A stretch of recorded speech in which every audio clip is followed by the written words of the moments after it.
This is going to be one of the hardest Magic the Gathering Is It Worth It commander decks I have ever made.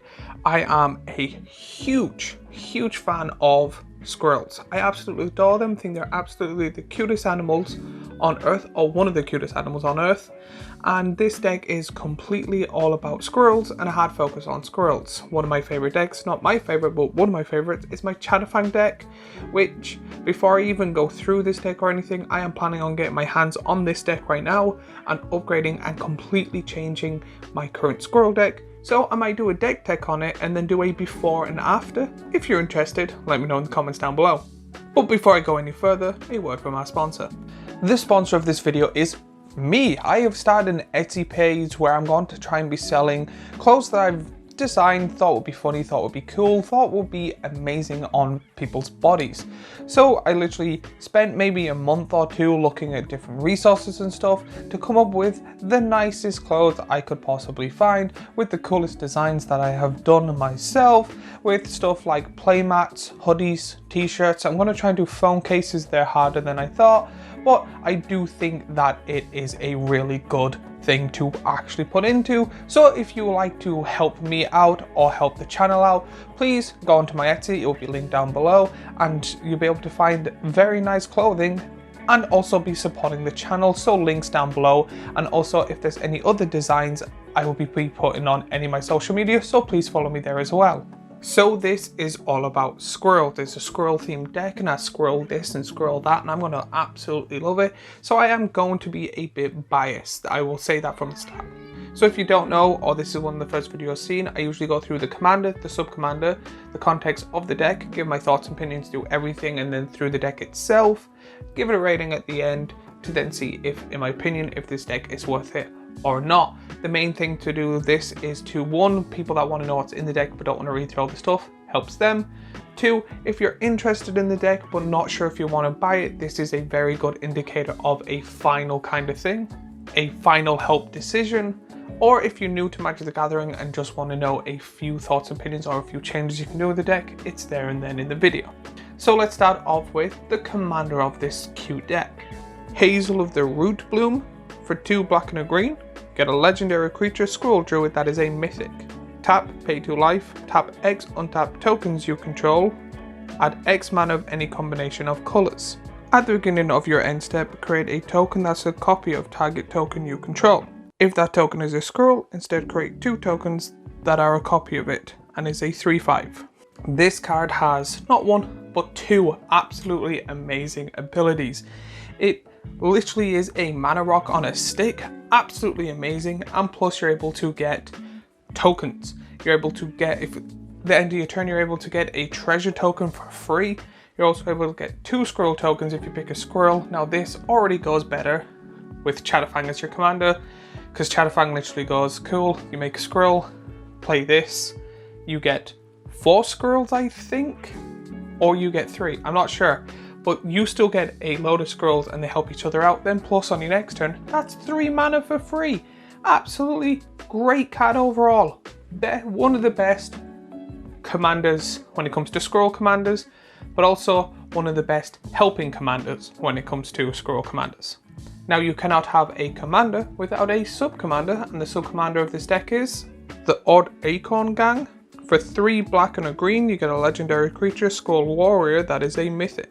They have Menace, Trample, and Reach. Squirrels you control have tap, target squirrel gets +2/+2 and gains Trample until end of turn, activate only as a sorcery. Whenever 1 or more squirrels you control deal combat damage to a player, draw a card, and is a 5/5. So 5 mana for a 5/5 with 3 keywords is already really powerful. Plus you're able to tap all your tokens and be able to power up one of your squirrels to be able to attack. Again, this card is absolutely amazing for Chatterfang. You have an army of squirrels, you tap all your squirrels, giving it +X/+X, loads of things, and then you either use Chatterfang's ability to do extra damage. If someone has a forest, boom, instantly out of the game.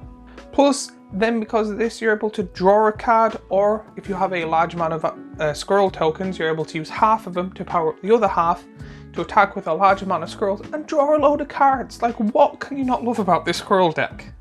But now that I've gone over the commander and the sub-commander, thinking they are both great commanders, especially for a Chatterfang deck, my overall opinion on both of them is they are quite good and powerful on their own, but I do think they are mainly more of a sub-commander, kind of like second in command, helping your commander.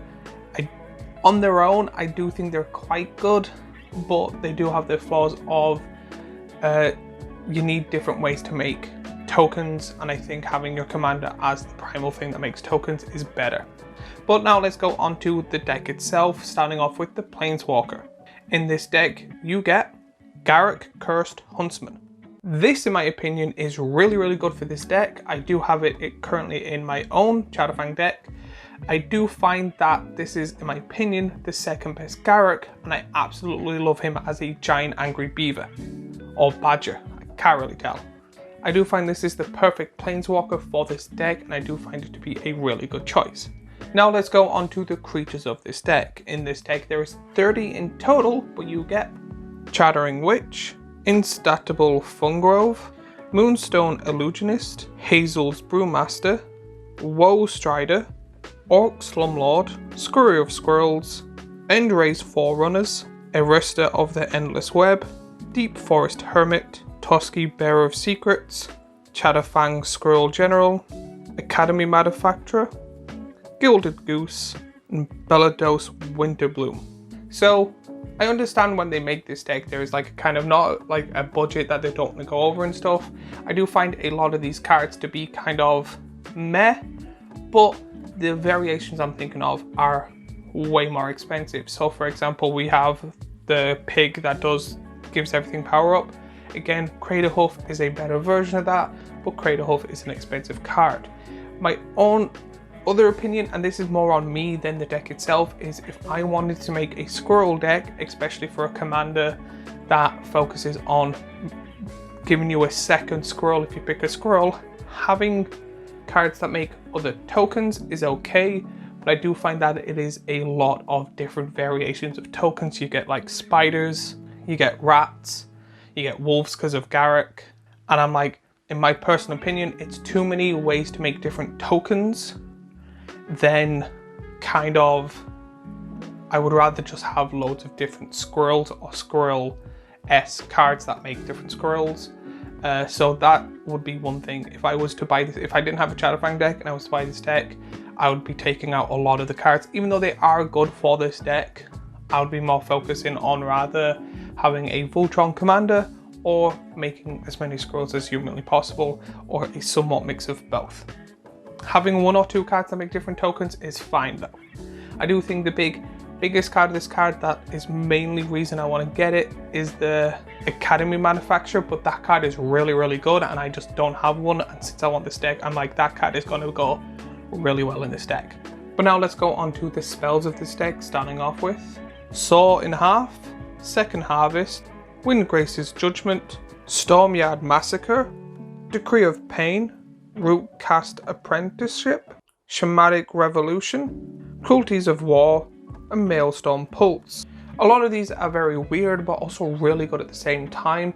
I really do like the ability of Saw in Half, but it depends on what you pick. There is a lot of good cards in this deck that you're able to pick, and there is a few that I can think of from the top of my head that would also be very good to pick. Overall, I do find the spells in this deck to be somewhat good to weirdly, why are they in here? Or then Massacres of War just being kind of in every type of deck that has black or green in it. But again, it just seems to be they have a handful of cards that just go, these are placement filler in all these type of decks, which again is fine, but I would like to see a bit more like random cards or cards that we haven't seen in a while.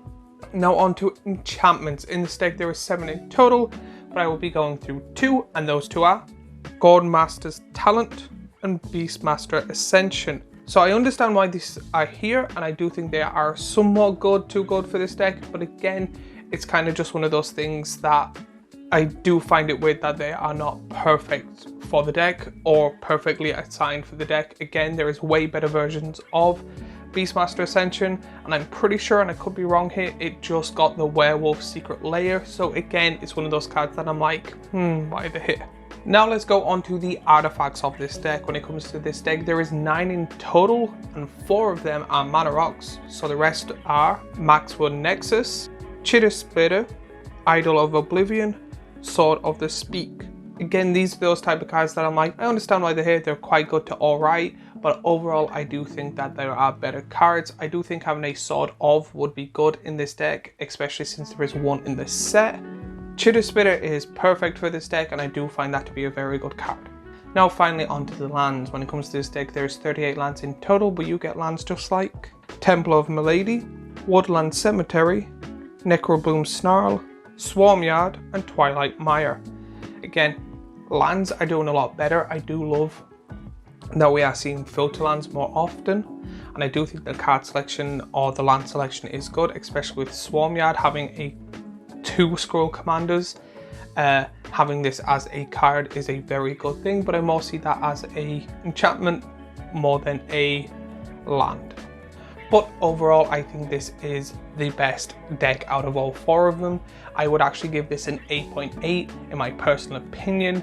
There is a few flaws in it and there is a few cards, but again, this could also be, I'm a big fan of Squirrels and stuff like that, then I'm probably giving it an extra boost than I normally would. But again, let me know what you think of this.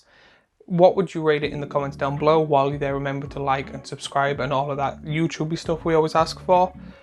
But as always, if you're interested in this, I've gone through all the other commander decks in Bloomburrow. There will be a link to one of the videos here, a playlist with them all here, and a subscribe button here. And then soon I'll be going over the new secret layers. I know I'm catching up and got a bit to do, but thank you for the support and I'll see you all in the next video.